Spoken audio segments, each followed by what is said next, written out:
민수기 33장 1절에서 37절입니다.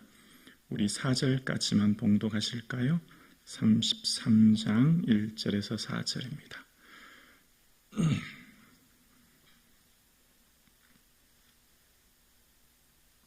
함께요.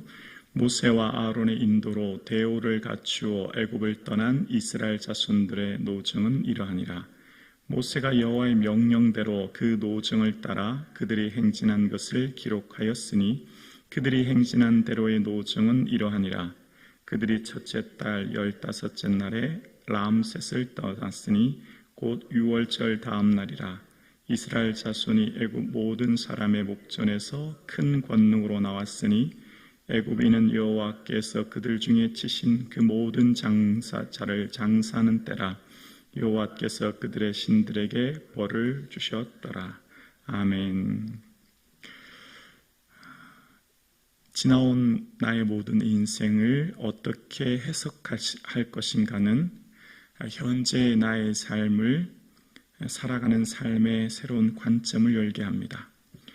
지나온 나의 삶을 감사와 은혜로 바라볼 것인가, 아니면 나의 실수와 허물, 불평으로 바라볼 것인가는 현재의 삶의 내용을 결정하죠. 오늘 여러분이 살아온 삶의 여정은 하나님의 은혜로 인도함 받은 인생입니까? 아니면 내 힘으로 노력하여 여기까지 온 인생입니까? 또한 지난날의 모든 삶의 여정 가운데 이해되지 않은 수많은 일들과 사건들을 통해서 하나님은 무엇으로 우리를 그렇게 의도하여 그 길을 인도하셨습니까? 여러분은 어떻게 그것을 바라보고 해석하십니까? 오늘 본문은 인생은 무엇으로 사는가에 대한 이 본문을 통해 살펴보려고 합니다. 인생이 어떻게 사는 존재인지, 인생이 무엇으로 인하여 힘을 입고 사는 존재인지, 인생의 의미를 어떻게 찾을 것인가를 본문을 통해 살펴보려고 합니다. 오늘 본문은 먼저 이스라엘의 42곳을 40년 여정을 압축하여 요약한 여정을 기록한 곳이죠. 지나온 40년의 여정을 모세는 기록하고 있습니다. 그 40년의 여정을 기록한 대략적인 내용을 보면 먼저 이 3절에 첫째 날 15째 날에 람셋을 떠났으니 라고 이야기합니다. 람셋이라고 하는 것은 이제 애굽에 있는 고센 땅이었지 않습니까? 그래서 이것이 이제 출발하게 되는데 출애굽기 12장에 나온 내용이지요. 장자를 친 이후에 이제 그들이 출발하게 됩니다. 대략적인 것만 한번 볼게요. 그리고 이 8절에 보면 8절에 하히롯 앞을 떠나 광야를 바라보는 바다 가운데를 지나, 바다 가운데 뭐죠? 홍해 바다 건넌 사건을 말하고 있죠. 바로 출애굽기 14장에 믹돌 사이 비아히롯을 말하는 것입니다. 그래서 그 홍해를, 바다를 마른 땅같이 건넌 것을 이제 잠깐 언급하는 겁니다. 그리고 9절을 보면 마라를 떠나라고 이야기합니다. 여러분 기억나시죠? 홍해를 건넌 지 채 사흘도 되지 않아서 그들이 불평했다는 사실, 그리고 물이 없어서 물이 있어서 불평했던 그것들에게 물을 주시고, 그 다음 엘림이라고 하는 물샘 12과 종려 70그루가 있는 엘림에 도착하게 된 것을 기록합니다. 자, 그리고 14절에 보면 이제 르비딤이라는 곳에 알루스를 떠나 르비딤에 진쳤다라고 이야기합니다. 르비딤의 사건 기억나시죠? 그것 역시 그곳에서 물이 없어 여호와가 우리 중에 계신가 아니 계신가 라고 그들이 불평할 때 하나님께서 그곳에 물을 주었던 곳을 말하는 겁니다. 그리고 15절에 보면 시내 광야를 진친다고 이야기합니다. 한 달 보름 만에 이제 시내산에 도착하게 되죠. 그리고 이곳에서 하나님께서 십계명을 주십니다. 그리고 16절에 보면 이제 기브롯 핫다와에 진쳤다고 얘기합니다. 기브롯 핫다와는 민수기 11장 4절 이하에 나오는 그들이 고기가 없어 불평할 때 하나님께서 그것을 기브롯 핫다와라, 욕심을 낸 백성이다 라고 하면서 말씀하시는 것이고, 그리고 17절에 보면 곧 도착한 것이 하세롯이라고 하는 것을 진치게 됩니다. 여기까지만 잠깐 살펴볼게요.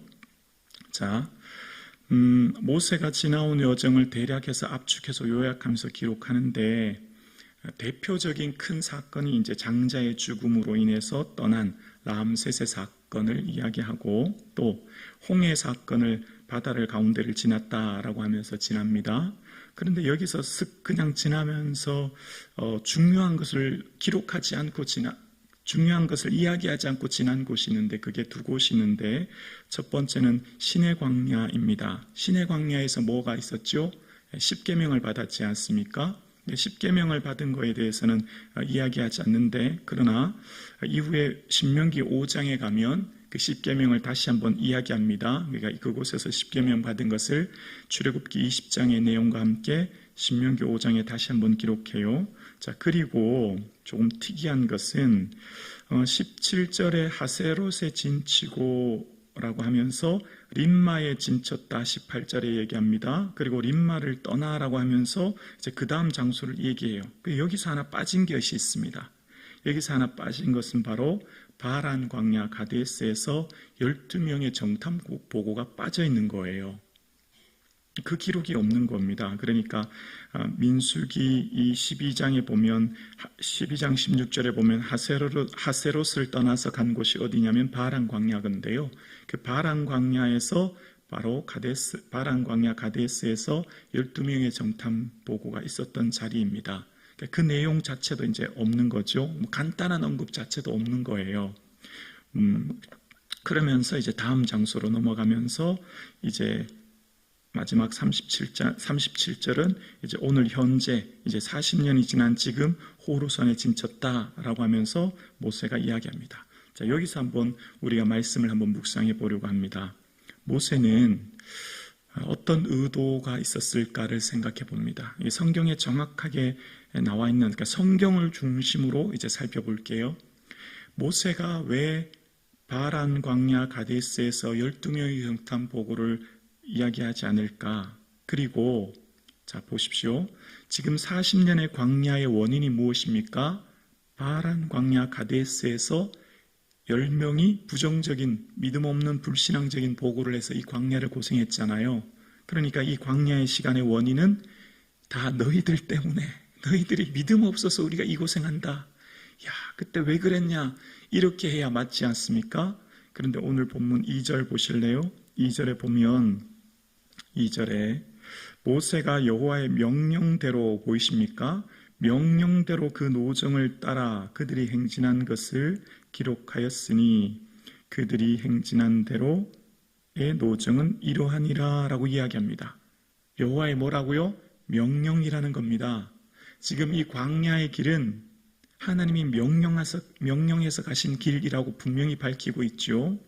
그러면서 3절 후반절에 보면 애굽 사람의 목전에서 큰 권능으로 나왔다라는 표현이 나와요. 3절 후반절에 큰 권능, 1월 15일에 람셋을 떠날 때 큰 권능으로 나왔다는 말은 들어 올린 손으로 나왔다라는 표현인데 원어의 뜻은요, 들어 올린 손이라고 하는 말은 너희가 그곳에서 의기양양하게 마치 군인이 행진하는 것처럼 그들이 의기양양하게 그렇게 나왔다라는 것을 의도적으로 밝히는 겁니다. 그래서 오늘 본문의 모세가 이 광야 여정의 삶을 기록할 때 하나님이 명령하신 대로 왔다라고 하면서 먼저 이 광야를 밝히고 있다는 겁니다. 그러면 이제 람셋 12명의 정탐 보고에 대해서도 다시 한번 생각해 보겠습니다. 모세는 지금 이 본문을 기록할 당시의 나이가 120세입니다. 이제 얼마 후에 그는 임종하게 되죠.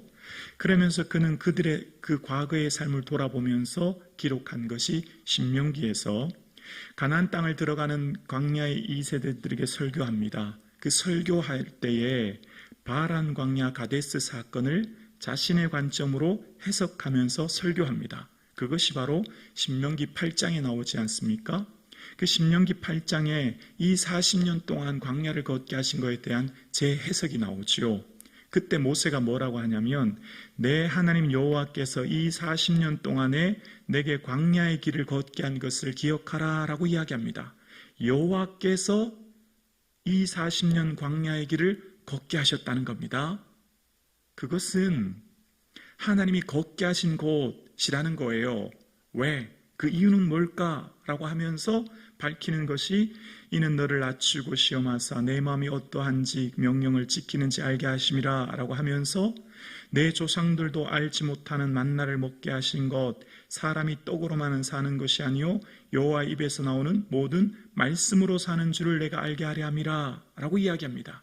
모세가 그 광야 사건을 해석하면서 그 광야를 걷게 한 것은 하나님이 너희를 광야를 걷게 한 거야 라고 하면서 그 광야를 통해 너를 낮추셔서 여호와의 입으로 나오는 모든 말씀으로 사는 존재, 말씀으로 사는 줄을 너희로 알게 하려 함이라 라고 하면서 우리의 존재는 사람은 무엇으로 사는가? 떡만으로 사는 존재가 결코 아니다. 우리는 하나님 말씀으로 사는 존재야 라고 하는 것을 설교하고 있어요.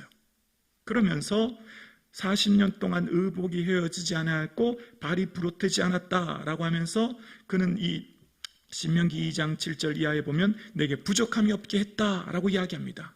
그러니까 다시 한번 모세의 관점으로 보면 광야를 걷게 하는 첫 번째 원인은 하나님이 걷게 하셨고 그 하나님이 걷게 하신 것은 사람은 무엇으로 사는 존재인지를 알게 하기 위해 떡을 먹고 사는 존재를 넘어 하나님 말씀 없이는 살 수 없는 존재임을 깨닫게 하기 위함이요.